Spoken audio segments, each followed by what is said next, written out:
Thanks to Shopify for supporting Future Hindsight. Shopify is a platform designed for anyone to sell anywhere, giving entrepreneurs like myself the resources once reserved for big business. Sign up for a $1 per month trial period at shopify.com/hopeful, all lowercase. And if you need a little more Future Hindsight in your life, sign up for the newsletter. It's easy and it's free, and it's a great way to support the show. Sign up at futurehindsight.com. Welcome to Future Hindsight, a podcast on a mission to spark civic action. I'm your host, Mila Atmos. I'm a global citizen based in New York City, and I'm deeply curious about the way our society works. So each week I bring you conversations to cut through the confusion around today's most important civic issues and share clear, actionable ways for us to build a brighter future together. After all, democracy is not a spectator sport. Tomorrow starts right now.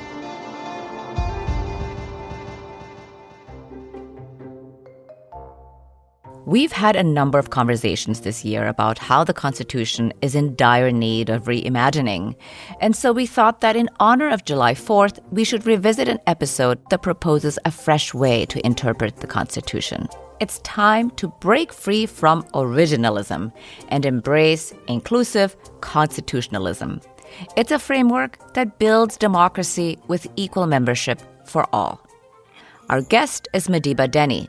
As an attorney, columnist, and professor, her work focuses on fostering an equitable multiracial democracy. She's also the deputy editor and senior contributor at the critical legal commentary outlet Balls and Strikes, and the author of The Originalism Trap: How Extremists Stole the Constitution and How We the People Can Take It Back. Welcome, Madiba. Thank you for joining us. Thank you so much for having me. It's super exciting that you have put forth a new way for how the law interprets the Constitution. And I know that sometimes people don't get to the end of the episode, so I just want to cut straight to the punchline here. What is inclusive constitutionalism? Solid opening question. So by inclusive constitutionalism, I think the most foundational point would be that the Constitution includes everyone, all of the country's residents. And so our constitutional interpretation should work in a way that makes inclusive democracy real. That is not the case right now, nor has that really ever been the case. The Constitution's provisions have never really been actualized in a way that works for everyone.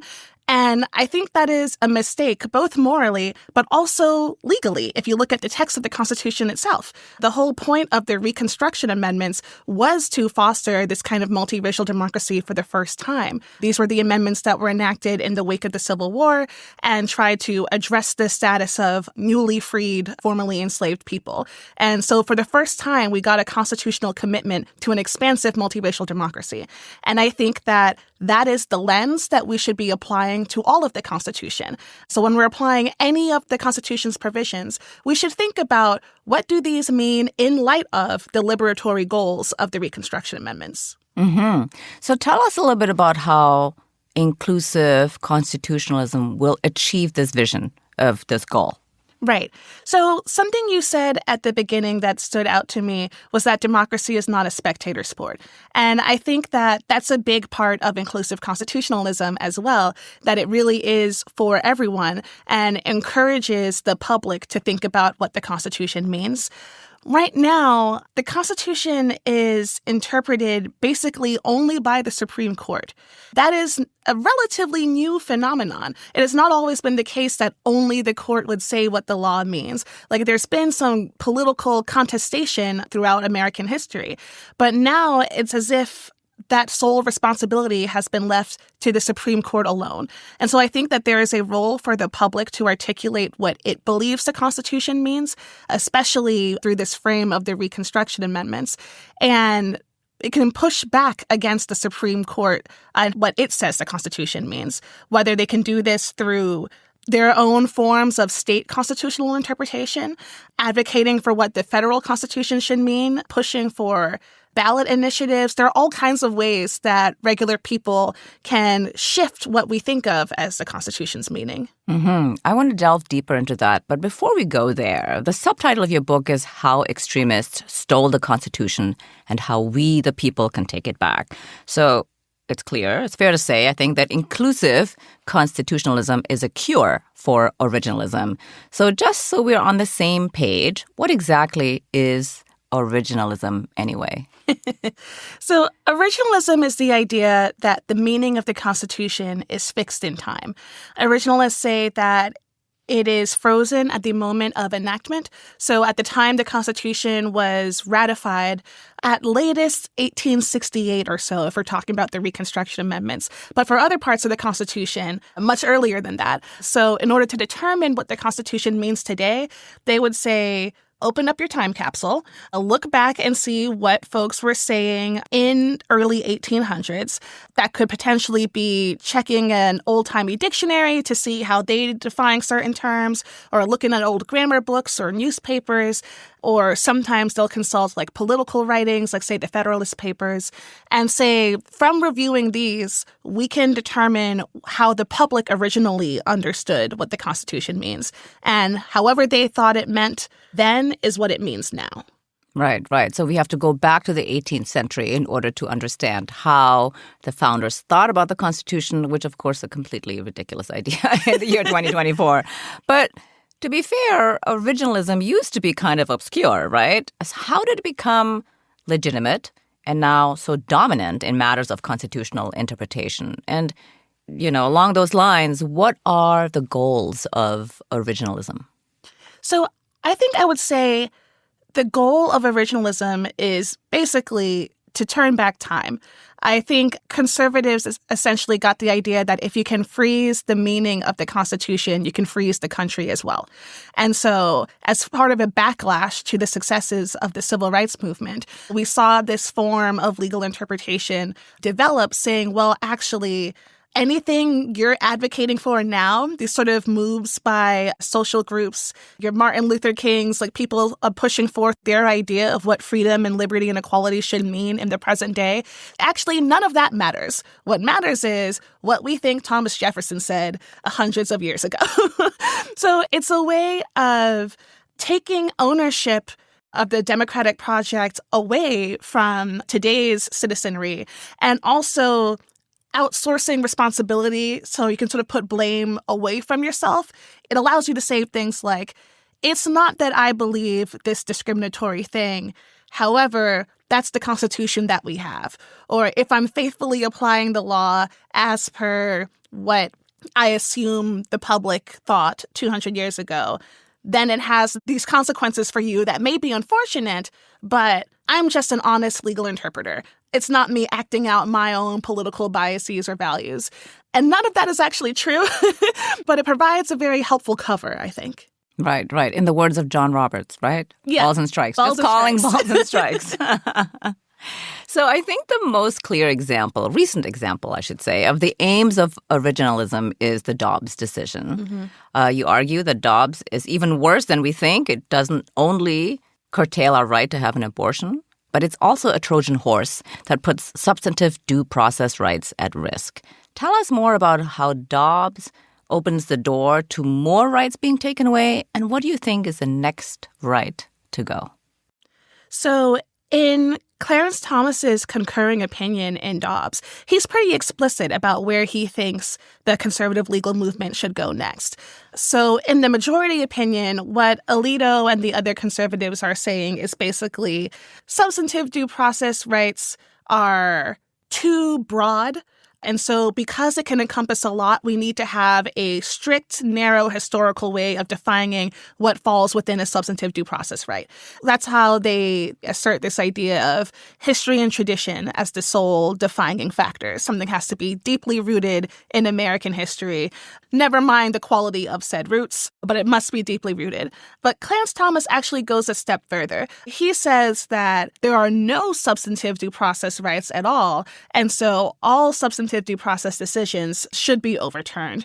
And now that includes a whole lot of rights that people hold near and dear. That includes things like the right to contraception, the right to same-sex marriage, the right to interracial marriage. So many things that I think a lot of people sort of take as a given, like, of course this is a right. Of course a functioning democracy would permit such things, if not like require that people have these things protected. But originalists say not so, because that's not how we think the public originally understood things in the 1800s. So I think that bodily autonomy in particular has a real target on its back. So there's like a direct through line from overturning Roe v. Wade to overturning those decisions I mentioned about like birth control and marriage and such. It was never just about abortion. Abortion is a big one, of course, but it was never the sole target. Tell us a little bit more about how originalists think about substantive due process and how an inclusive institutionalist would think about it. So I think from an inclusive constitutionalist perspective, I would try to think about what does democracy require? What is necessary for the American people to be able to participate fully and equally in the country's political and economic and social life? How do we make sure that the anti-subordination goals of the Reconstruction Amendments are being fulfilled? And so it would approach any constitutional question about whether something can be protected through that lens as, is this necessary? Like, would democracy really not function without this? Is this critical for people to be able to participate in an equal way or to shake off the caste system that has existed for so long in this country? So it's a much more forward-looking idea. In order to have a more equal and just world, what would our interpretation look like of this given provision or how this particular right might apply?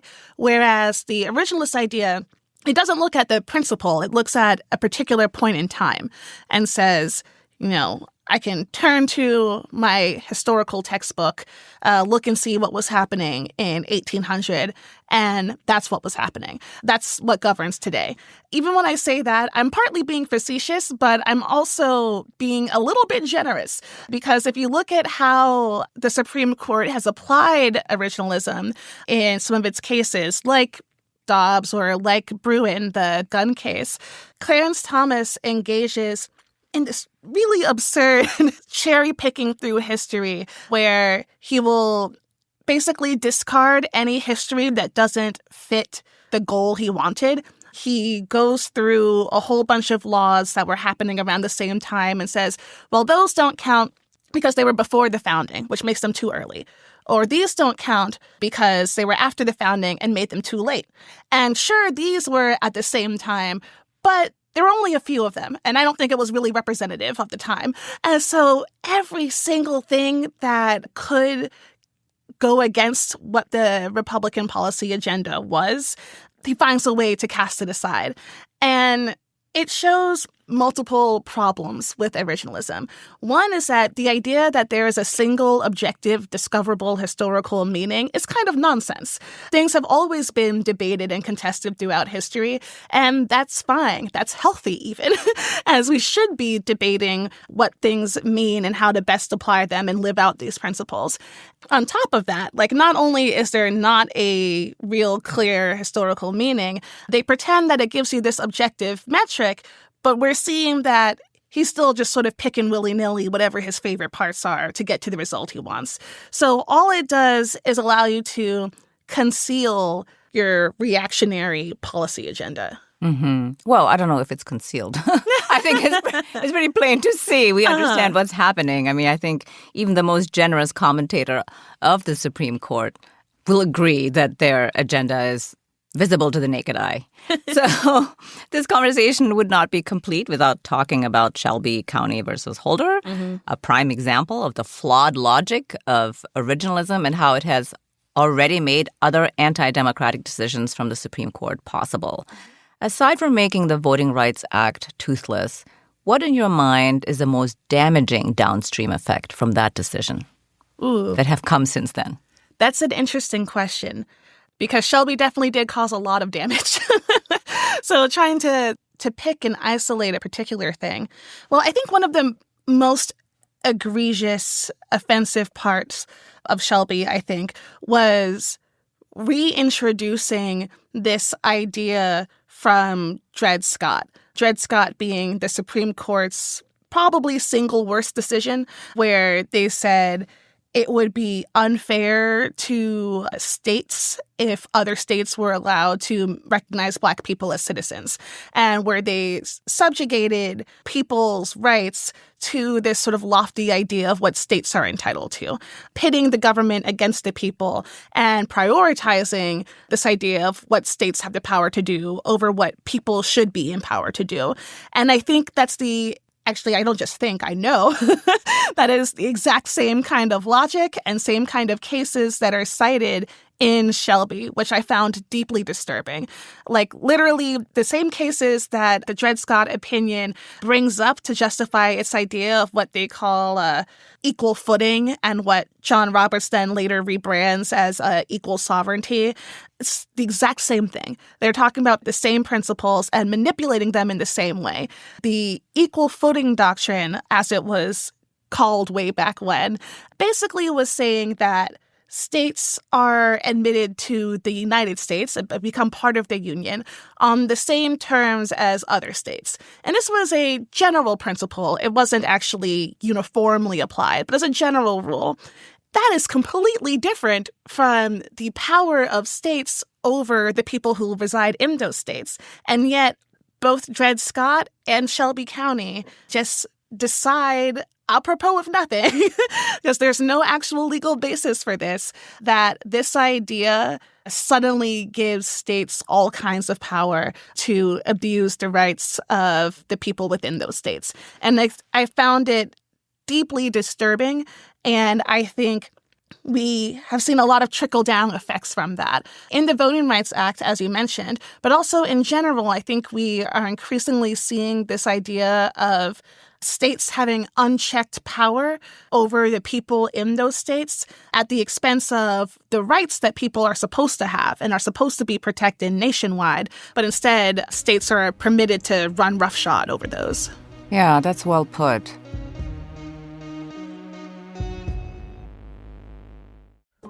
We'll be back with Madiba in just a moment, so stick around.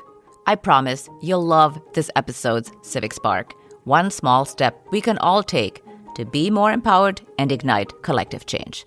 But first, when I first started Future Hindsight, it seemed like I had to figure out all the facets of podcasting on my own. That meant booking the guests, setting up recording sessions, editing every episode. Let's face it, starting something from scratch can be pretty overwhelming. And in the early days of the podcast, every day introduced another problem that needed another answer. It's like your to-do list just balloons with new tasks as soon as you start something new. And that list can pretty easily overrun your life. So how do you find the right tool that not only helps you out with that to-do list, but simplifies everything in the process? Because a tool like that can be such a game changer. Well, for millions of businesses out there, that tool is Shopify. Shopify is the commerce platform behind millions of businesses around the world and 10% of all e-commerce in the United States.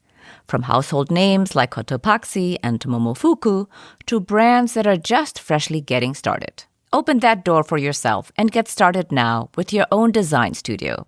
With hundreds of ready-to-use templates, Shopify helps you build a beautiful online store to match your brand style. And if you want to accelerate your content creation, don't fret, because Shopify is packed with helpful AI tools that write product descriptions, page headlines, and even enhance your product photography. With all these great tools at your fingertips, you can get the word out as if you have a full marketing team behind you. In just a few minutes, you can easily create email and social media campaigns wherever your customers are scrolling or strolling. It's so refreshing to know that Shopify is your commerce expert with world-class expertise in everything from managing inventory to international shipping to processing returns and beyond. So listen, if you're ready to sell, you're ready for Shopify.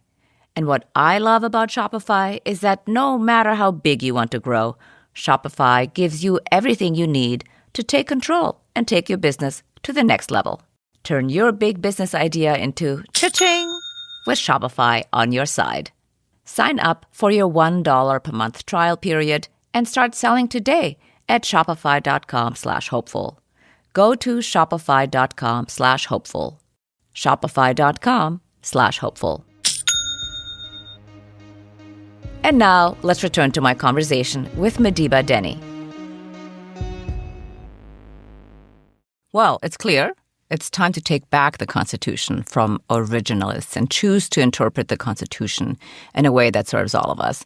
There's a sense of despair, cynicism, helplessness, because we have that feeling that the Supreme Court has the last say. Now, you reject that notion and remind us that law is a construct that is subject to change and that constitutional meaning is constructed in a collaborative process between social movements, politicians, public opinion, et cetera, et cetera. In fact, you're telling us to dream big. So how can we reclaim the Constitution? Great question. So I think a necessary first step is rejecting that idea you said that the Supreme Court has the final say. I think that a lot of people are indoctrinated into the idea that only the Supreme Court gets to say what the law is. Whatever they say goes, and that's the last word. But really, the Supreme Court doesn't have the power of the purse. It doesn't have an army. The only thing the Supreme Court actually has to enforce its decisions is everyone else deciding to go along with it. So people can decide not to. They can reject the Supreme Court's decision-making. They can put forth their own ideas as to what the Constitution means. And we have seen this throughout history. One of my favorite examples is before the Supreme Court actually declared segregation unconstitutional, we saw a bunch of civil rights activists already saying that it was and acting out their principles as if it was by refusing to ride segregated buses. We have seen ways in which the gay rights movement, for example, before the Supreme Court recognized the federal constitutional right, they said, well, I believe this is a right, and I'll go ahead and make it legal in my state, and we can work on getting it legal in all the other states too. We have seen examples of social movements presenting their own idea of what the law means. And a successful example, but a bad example to show how, I would say, the other side has already recognized this. Go for it. So the right wing was furious about Roe v. Wade. And so, but even before Dobbs formally overruled the right, abortion was inaccessible in much of the country anyway, because they so successfully chipped away at Roe's protections, whether by putting forth their own ideas, like outright saying, I think Roe's unconstitutional, and so we're going to restrict abortion anyway in this way, or coming up with carve-outs where it's like, okay, I don't see a way that I can directly overturn Roe yet, but I can limit its impact if I introduce this other kind of requirement that abortion facilities would have to abide by. So it's a negative example there, but it shows the power of creative legal thinking and just mobilizing people around what they think is the better understanding of the law. Of course, I'd say they were wrong and their understanding is egregious and harmful, but it shows that you can develop your own understanding and that what the Supreme Court says doesn't just go. Right, right. Well, in addition to curtailing abortion rights, restricting them, a lot of these states, they also passed trigger laws so that once Roe fell, abortion could be outlawed outright. And so one of the ideas that I really liked in your book was actually passing trigger laws for democracy at the state level, akin to those other trigger laws. So what would be an ideal trigger law in this moment that states should be passing?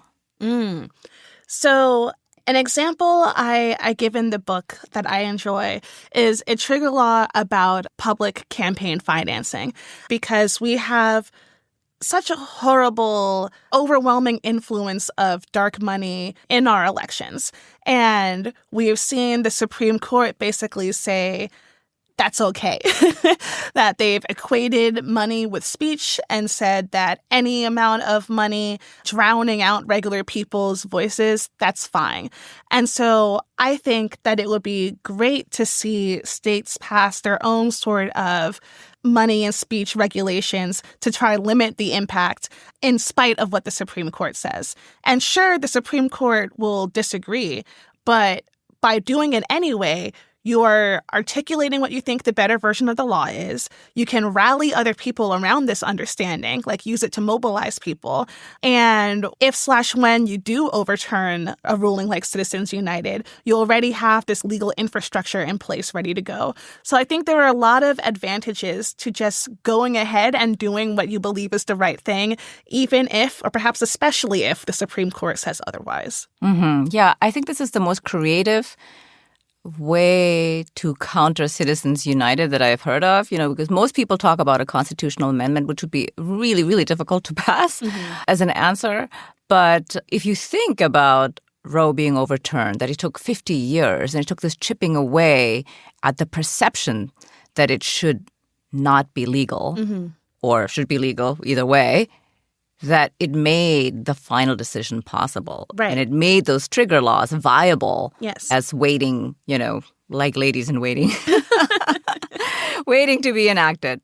So you have a whole section in the book with a few tactics for lay people. And we're always asking our guests to help us build our civic action toolkit. And there's so many things here. But one of the first things I wanted to ask you about is jury duty, because this kind of came out of left field. I was hoping you would. Tell us about jury duty. What is the opportunity for everyday Americans? Yes.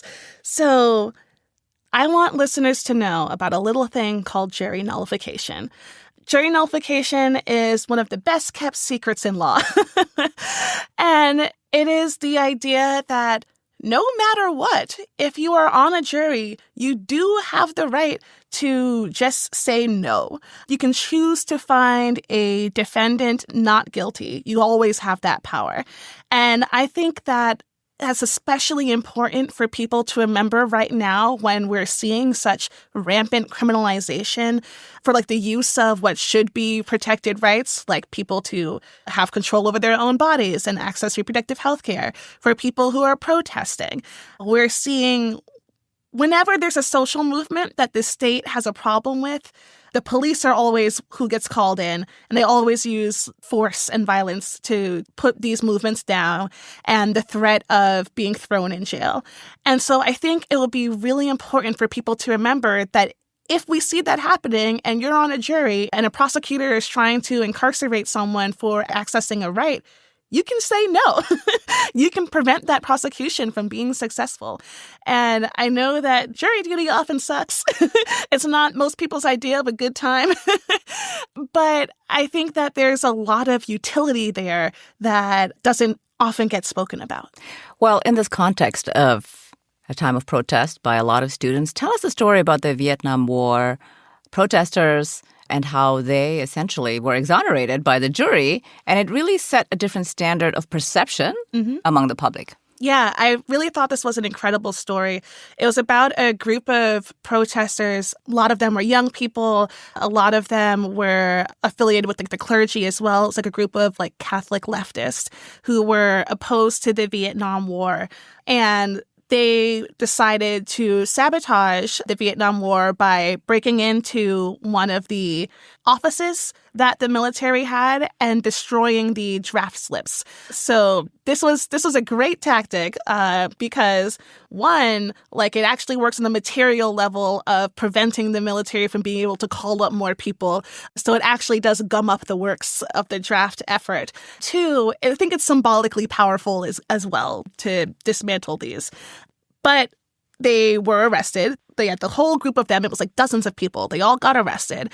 They faced decades of jail time and tens of thousands of dollars in fines. But they and their lawyers very explicitly called on the jury to nullify. They didn't deny that they were technically guilty of what the state had accused them of. But they said, I don't think it's a crime to prevent our countrymen from being shipped off to be killed in an unjust, immoral, and illegal war.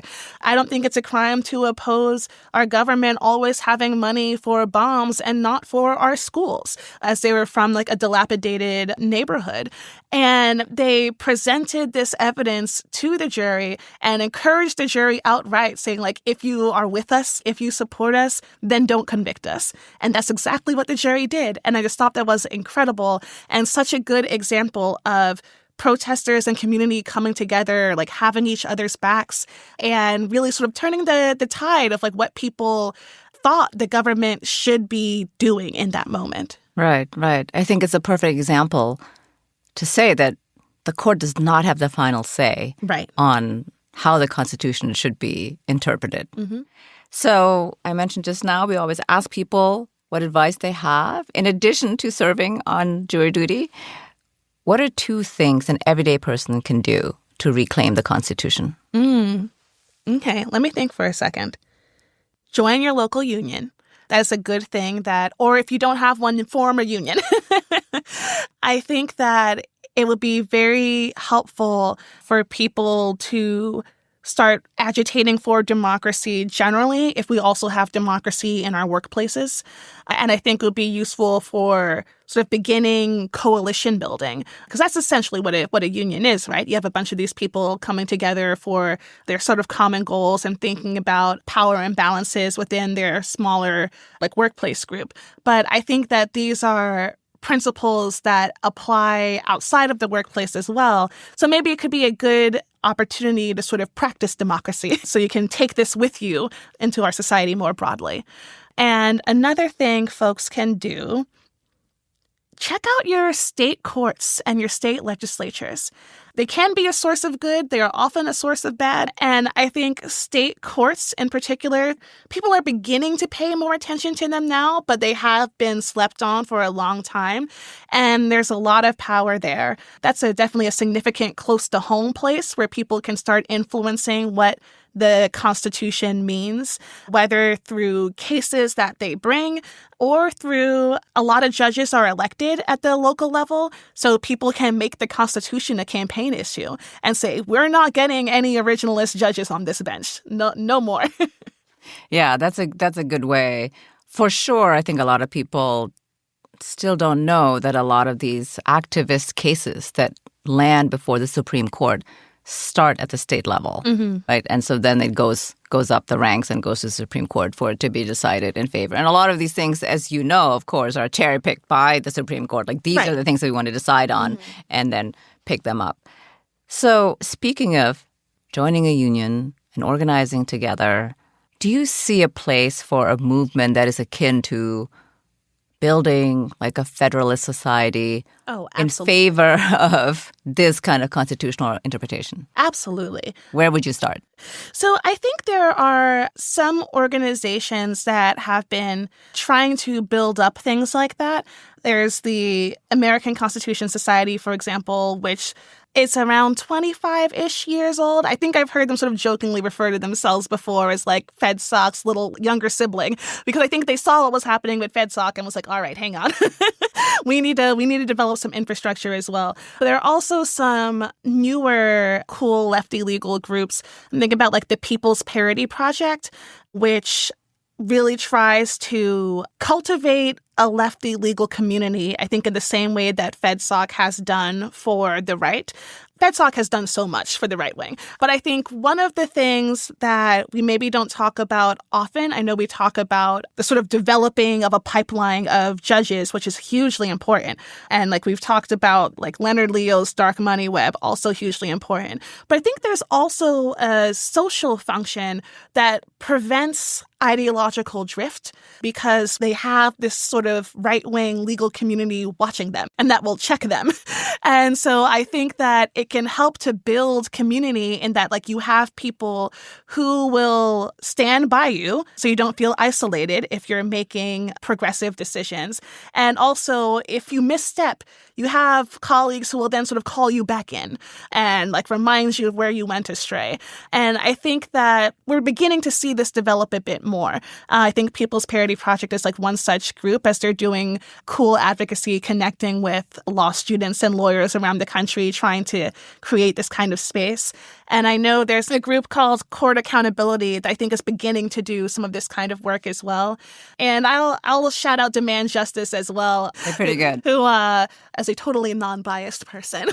Don't worry, we're a biased podcast. So if there's one misconception that you hear about all the time about the Constitution, what would you like to rectify, set the record straight? That's a great question. It's a little bit hard to pick one. Oh, but pick more than one. What are the ones you're like, oh, you heard this again? There's that talking point that is just not true. Yeah. So there are so many good ones. I think one thing that I would love to rectify is this idea that if it's not literally in the text of the Constitution, it doesn't exist. And that textualists and originalists are the only people who are doing real law and everyone else is just sort of making stuff up. I think that's a ridiculous idea that needs to be rejected outright. Because the terms of the Constitution, sure, some of them are quite specific, like the idea that you have to be 25 years old to be in the House of Representatives or at least 35 years old to be president.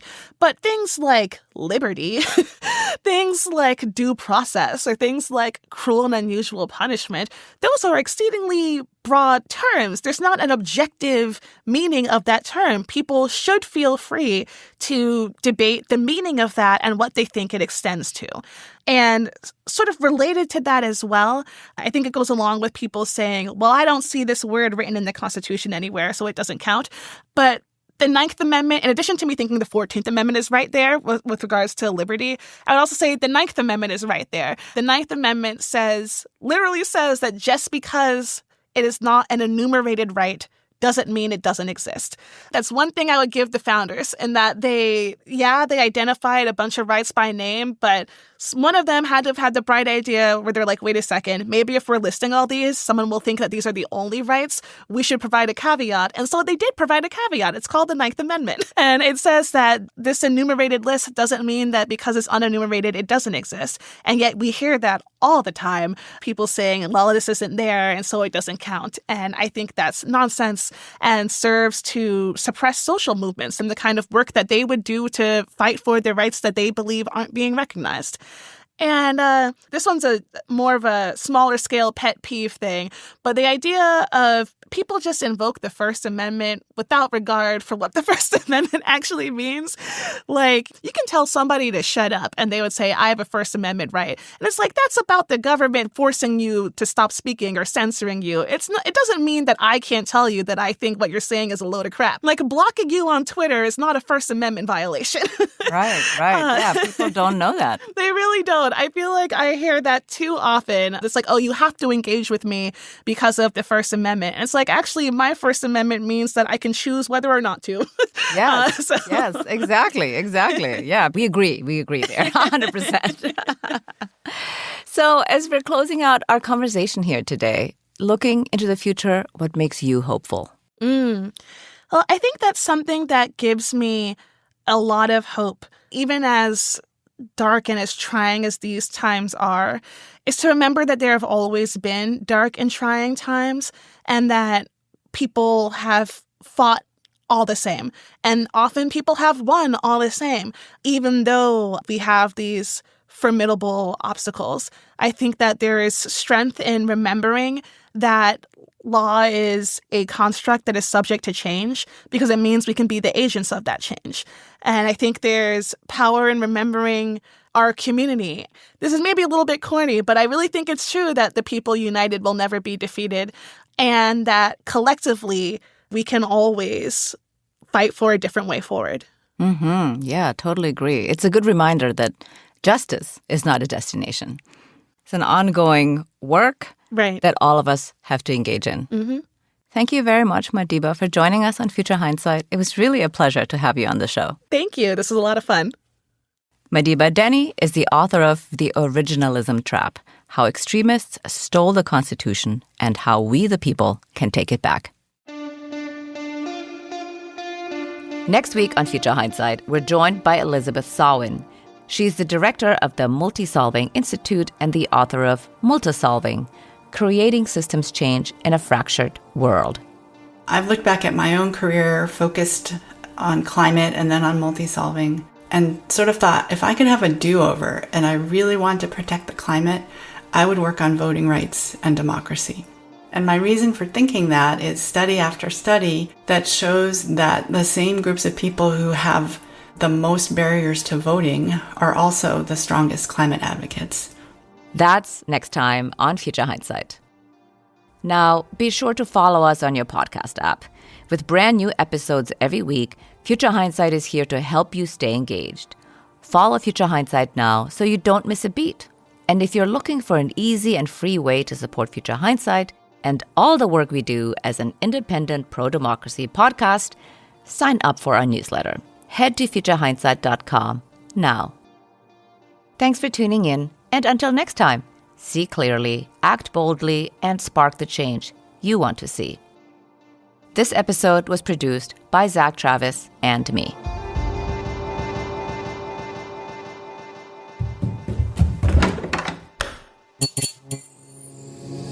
This podcast is part of the Democracy Group,